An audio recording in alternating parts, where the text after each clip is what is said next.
May mga hinukay na buto sa isang sementeryo dito sa Laurel, Batangas. Hinala ng mga otoridad, may kaugnayan sa kasihan ng mga nawawalang sabongero. Balita hatid ni Ian Cruz.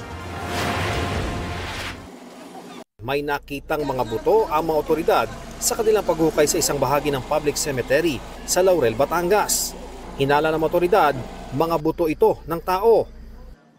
Ayon sa sepulturero na nakausap natin, 3 bangkay yung nilibing niya sa bahaging ito ng public cemetery dito sa Laurel, Batangas. Ayon sa kanya, hindi magkakasabay yung paglilibing niya dahil magkakahiwalay daw na natagpuan doon sa isang bulubunduking bahagi ng bayang ito yung mga bangkay at yung iba naman ay doon pa sa ibang area at inatasan lamang daw siya na ilibing nga dito sa lugar na ito yung mga bangkay. At sa ngayon naman ay aalamin ng mga otoridad kung yung bang mga inilibing na bangkay dito ay may koneksyon doon sa mga hinahanap na mga nawawalang sabongero.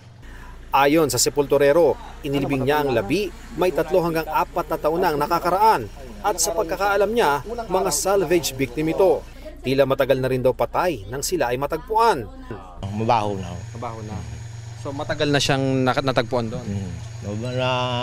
Inuud ng iba. Basta dinideliver lang sa akin yun. Inaabisa lang ako sa akin, pinire-report sa akin na mag-ready at mayroong salvage na ililibing tayo. Habang naguhukay, nakabantay sa lugar ang mga taga-forensic group ng PNP. Naroon din ang mga taga-CIDG, ang pangunahing nag-iimbestiga at local police para sa seguridad. May dagdag puwersa pa ng Provincial Mobile Force Company ng Batangas Police na dumating para i-secure ang lugar. Inilagay ng forensic team sa body bag ang mga nahukay na buto. Ipoproseso ito at kukuhanan ng DNA profile para malaman ang pagkakakilanlan ng mga ito. Ayon kay Justice Secretary Jesus Crispin Remulla, ang paghukay ay bahagi ng investigasyon sa nawawalang sabongero. There were some victims found in 2020 that were just buried by the police because nobody claimed them in the Purinaria. We are exhuming them now.